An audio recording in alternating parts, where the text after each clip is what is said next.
Okay, guys, so today we're going to be doing this watercolor of a origami boat, like a paper boat. We're going to draw the paper boat instead of making the paper boat, and we're going to add a little shading or value to make it look a little bit more interesting and a little bit more realistic in 3D.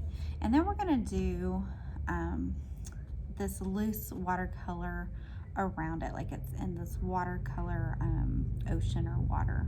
And what you're going to get is this tighter, more realistic drawing, and it's going to be next to this looser, less realistic watercolor background, and it's going to give you a little bit of contrast. Tight is something in art that means that it's really realistic and detailed, and loose is something that means it's a little bit more expressive and creative. And when you use both of those styles in one artwork, it makes it have contrast. So they're contrasting each other. Gives it a little bit more visual interest. It makes it, more interesting and fun to look at. So what we're gonna do today, you have a watercolor paper that looks like this, and it already has your V on it. Again, just like with our fox, not that any of you could not draw that. It just helps us fill our space and get it the right proportion when we help you start it. Okay, so the first thing we're gonna do is draw a triangle right here in that V. Okay, you kind of want it to line up with this part right here. So I'm gonna come up here and put a dot, and then I'm gonna draw it. That's probably the best way to do it. And then you can just draw down. Okay, then we're gonna draw, when you fold the origami boat, you end up with like folds and places where like the paper shows the fold. So in an origami boat, a lot of times you kind of have this shape right here where the folds don't meet. Okay, this is gonna be the front of the boat down here. So what we're gonna do next is draw the back of the boat where it's overlapping and being 3D right here, and it just comes down and into those sides. Okay. All right, now we're going to draw the sides. And what I want you to do is draw one line down like this, okay? And one line down like this. And you kind of want them to end at the same place. So I'm going to take my finger and kind of come across, and I can see this one is shorter. Do you guys see that? This one is shorter. I'm going to erase a little bit of this one.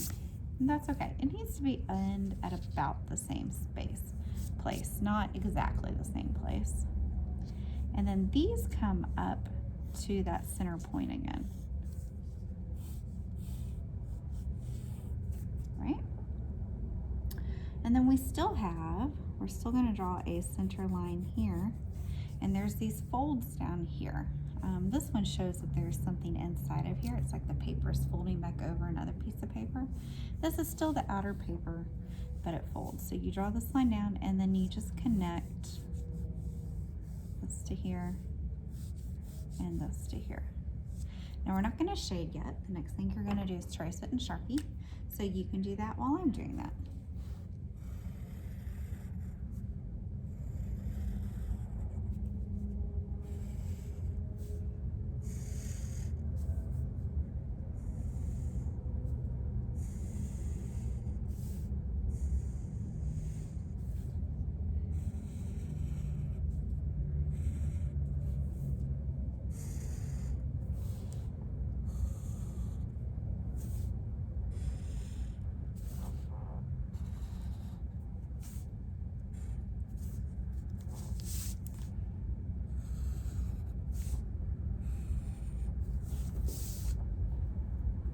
Okay, so I think I might bring you guys, well, as you can see, some of my lines are a little bit bowed and some of them are a little bit out, and that's okay. It still looks really good. So we don't have to worry about it being exactly perfect. So now we're gonna do some shading, just some light shading, nothing too crazy. And since this is outer and this is inner, if something is inside, like a hole, right, it's going to be darker. So we're gonna shade this in a little bit darker. And what I'm gonna do is take my pencil, and I'm gonna do, basically I'm outlining it, because the darker areas are gonna be these areas back here in the pocket, because the light could technically hit right here. And then I'm just gonna take my finger and kind of finger blend it a little bit. And then if it gets too much, you can come back and do a highlight down the middle with your eraser. Okay, so do that section. Now anything that's supposed to be behind something will have a shadow in that area, okay? So this area right here, it's all a front piece, but this area back here, that is going down into, like we were talking about, like a hole, right? This is the hole. So what we want to do, there's definitely going to be a shadow right here where they overlap. Definitely going to be a shadow right here. And then it kind of blends up together, okay? And then just to make it look a little smoother, I'm going to take my finger and kind of blend it. I'm not going to go all the way out. I just want a light shadow right there. So the same thing over here. I'm going to do a little bit of a shadow here and a little bit of a shadow here. And then I'm going to bring it out a little bit, and then I'm going to finger blend it. And I'm not finger blending the whole thing. I'm just staying right there where that shadow is, just to make it a little smoother. Now, this flap is very front, so that means these flaps are behind this flap, right? So if it's behind something, it's going to have a little bit of a shadow. So down here at the bottom, again, we're going to do a little bit of that shadow. I'm going to bring it up a little bit right here. And then we're going to finger blend. The blending just makes it smoother. So I'm just going to do it here too. Just a little bit of a shadow. Where this flap is overlapping this flap. Now these are very front. They're not going to have much of a shadow. I am still going to add a little bit of one, maybe like over here on the edge. Just very tiny. So I'm coming down like this, and I'm barely pressing, you guys. Just barely pressing. And then I'm going to blend it a little bit.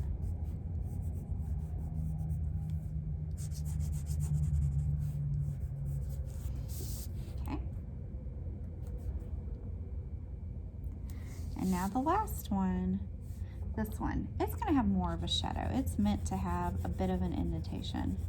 So what I'm going to do is do the light shadow all the way down like this, and then blend it. And a light shadow here. Everything is light. Nothing is super dark. It's a white paper with just a few little shadows. All right. Once you're done with that, you are ready to do your watercolor. I'm going to say, while we have our drawing supplies out, why don't we go ahead and sign our name at the bottom here like an artist, just to make sure we don't get confused at the end of class as to whose is whose. Okay, so now for this next part, you're going to need your water cup, your paintbrush, and your watercolor set, which we've been using. Now, there's no real right or wrong way to do this part. What I'm going to do is I'm going to do watercolors here, and then I like things to be like kind of drippy and creative and really loose. If you're going to go loose, go loose. So what we're going to do, or what I'm going to do, is I'm going to do some wet into wet. So wet into wet is when you get your paper wet and then you paint it. And I'm just putting some water down, right down here, okay? I'm not getting into my origami boat. I'm making very sure to stay out of it, but if you do accidentally get into it, this is meant to be loose, right? So it's okay. I'm gonna take some blues, and you see how the water grabs it and spreads it for you? It's gonna make it have that really loose quality. If you've taken classes from me before, we've learned about this technique pretty frequently. I use it a lot when I do watercolors. So I've got quite a bit. You could use purples, you could use turquoise. There's all kinds of colors in there. I'm gonna do this blue, and then I'm gonna come back and do just a little bit of purple so you can see what that might look like. Just so you can see, you could just leave it blue, right? Now I'm focusing on this underneath part because I'm about to do something. Now you could leave it like this. That looks really pretty, okay? Or what I'm gonna do is I'm gonna pick this up and do it so you can see it. I'm gonna pick it up and just let it drip a little bit. could also blow.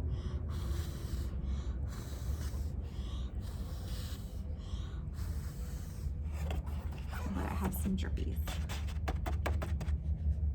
Okay, you guys see how that works?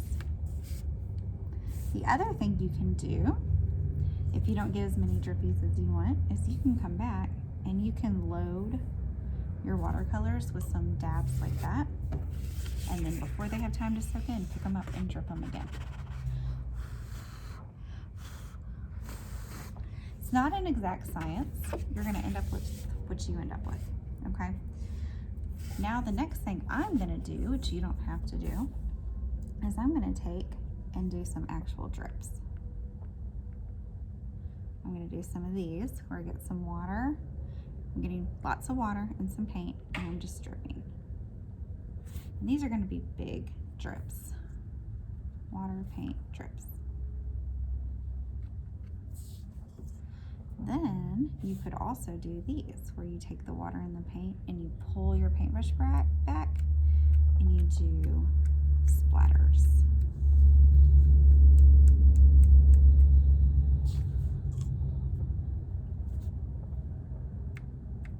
You can do it in purples or blues. You could even have some greens, okay?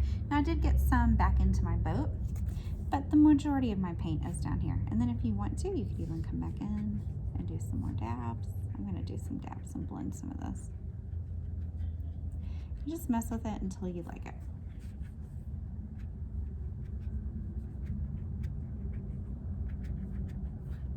All right, so mine is done. I have a watery paper boat that's ready to be put in a frame and displayed. They look so lovely. I'm sure all of yours look really good.